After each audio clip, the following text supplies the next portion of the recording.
नमस्कार माझ्या बालमित्रांनो, कसे आहात? मजेत आहात ना? ज्ञानेश्वर विद्या मंदिर या संकुलामध्ये तुम्हा सर्वांचं स्वागत आहे. विद्यार्थी मित्रांनो, तुम्ही आपल्या ज्ञानेश्वर विद्या मंदिर व स्वामी समर्थ ई लर्निंग या युट्यूब चॅनल्सला सबस्क्राईब केले का?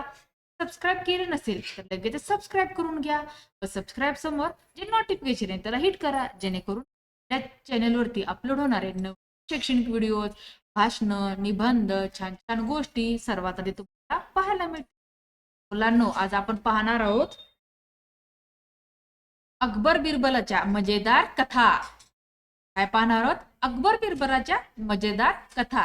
ह्या कथा पाहण्या अगोदर आपल्या चॅनेलवरती अकबर बिरबलाच्या असंख्य अशा कथा तुम्हाला आपल्या चॅनेलवरती तुम्हाला पाहायला मिळतील बरं का. आज आपण अकबर बिरबलाच्या आणखीन 2 नवीन कथा घेऊन आलो. तर ह्या कथा शेवटपर्यंत ऐका, पहा आणि ह्या कथा जर आवडल्या तर चॅनलला ज्यांनी सबस्क्राईब केलं नाही अशाने सबस्क्राईब करायचं आणि ज्यांनी लाईक केलं नाही अशाने लाईक करून शेअर पण करायचं. तर चला पाहूयात आजच्या कथा. पहिल्या कथेचं नाव आहे लोणच्याची चोरी. काय नाव आहे? लोणच्याची चोरी. एके दिवशी महाराज अकबरांच्या स्वयंपाकघरातून त्याच्या लोणच्याचा मोठा माठ गायब झाला. हे लोणचे महाराजांचे आवडते असल्याने राजवाड्यात खळबळ माजली. अकबर रागाने म्हणाले, कोणी माझं लोणचं चोरलं ते शोधून काढा. बिरबल, हे काम तुझ्या बुद्धीला शोभेल असं आहे. बिरबल हसला आणि म्हणाला, चहापणा, उद्या चोर स्वतःहून उघड होईल. बिरबलाने राजवाड्यातील सर्व सेवकांना बोलावलं. त्यांना म्हणाला, आज रात्री तुम्हा प्रत्येकाने आपल्या खोलीत एक एक सुगंधित अगरबत्ती पेटवायची आहे. जो चोर असेल त्याच्या खोलीत लोणच्याचा आंबट वास उठेल. सकाळी पाहायला येणार आहे. सर्वजण हैराण. अगरबत्तीने चोर कसा पकडला जाणार? पण कोणीही बिरबलाशी हुज्जत घालण्याची हिंमत केली नाही.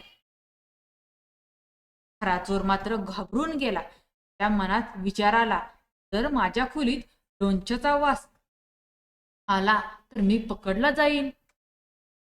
मग त्याने खोलीत नारळाचे पाणी, फुले, सुगंधी तेल असे जमेल ते फवारून टाकले, जेणेकरून लोणच्याचा वास लपेल. दुसऱ्या दिवशी बिरबल सकाळी खोली खोली तपासणी करू लागला. बहुतेक खोलींमध्ये अगरबत्तीचा हलका सुगंध होता, पण एक खोली मात्र वेगळाच गोंधळलेला मिश्र वास देत होती. नारळ, फुले, तेल, काहीतरी दडवलेलं. बिरबल हसला आणि म्हणाला, चहापणा, चोर हाच आहे. निरपराध व्यक्तीला आपला वास लपवण्याची भीती नसते. या सेवकाने गुडघे टेकून सर्व कबूल केले. अकबर म्हणाले, बिरबल, खरंच बुद्धिमान आहेस. एक साधा वास पाहून तू चोर पकडला. कथेचा बोध मुलांना, सत्य लपवण्यासाठी केलेले प्रयत्नच माणसाला उघड करत असतात. प्रामाणिकपणा सर्वात मोठी शक्ती आहे. तर ही गोष्ट कशी वाटली? गोष्ट छान होती ना? आता गोष्टीचं नाव आहे चालते फिरते गाजर. काय गोष्टीचं नाव आहे? चालते फिरते गाजर. एके दिवशी अकबराच्या राजवाड्यात स्वयंपाकघरातून विचित्र बातमी बाहेर आली. स्वयंपाकी घाबरून म्हणाला, चहापणा, स्वयंपाकघरातलं गाजराचं भाजीचं टोपलं आपोआप चालत फिरत होतं. अकबर आश्चर्यचकित झाला. चालतं फिरतं गाजर, हे कसले खेळ करतात लोक? बिरबल, हे रहस्य उलगड. बिरबल शांतपणे स्वयंपाकघरात गेला. तो टोपल्याकडे ध्यानाने पाहू लागला. टोपल्यात काही गाजरे होती. त्या टोपल्याखाली हलके हलके थरथरणारी हालचाल दिसत होती. बिरबलने लगेच रखवालदारांना सांगितले, थांबा, हे भूतबाधा नाही, याच्या मागे माणूस आहे. आणि त्याने टोपलं हळूच उचललं. खालून एक माशीमंद केलेलं उंदीर कुटुंब पळून बाहेर पडलं. सगळे दंग झाले. बिरबल म्हणाला, थांबा, यामागे दुसरीच गोष्ट आहे. बिरबलने कडेकोट आदेश दिला. रात्रीपासून स्वयंपाकघरात कोणीही उंदीर मारायचे नाहीत. फक्त सगळं अन्न बंद पेटाऱ्यात ठेवायचं. सगळ्यांनी तसं केलं. त्या रात्री उंदरांना अन्न मिळेल असं झालं. स्वतःला वाचवण्यासाठी भिंतीतल्या एका जुन्या फटीतून बाहेर पडणारा नाजूक गारवा शोधला आणि ते थेट धान्य कोठारात पोहोचले. पण तिथे आधीच एक मानव चोर बसलेला होता. रात्रीच्या अंधारात धान्य चोरत.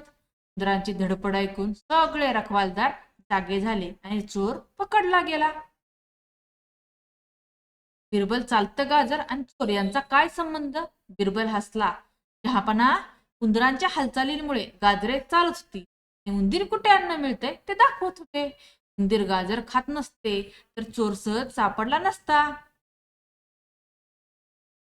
अकबर हसत म्हणाला, बिरबल, तर गाजराला सुद्धा गुप्तहेर बनवलास. कथेचा बोध मुलांनो, कधी कधी लहान गोष्ट मोठं रहस्य उलगडू शकते. चतुराई आणि निरीक्षण शक्ती की अगदी चालते गाजर ही सत्य सांगू शकतं. अशा प्रकारे आज आपण अकबर बिरबलाच्या गोष्टीतल्या खजिन्यातल्या 2 गोष्टी पाहिल्या. मला ह्या आजच्या गोष्टी आवडल्या का? आजच्या गोष्टी आवडल्या असतील तर गोष्टींना जास्त शेअर करा आणि चॅनलवर नवीन असेल चॅनलला सबस्क्राईब करा. धन्यवाद.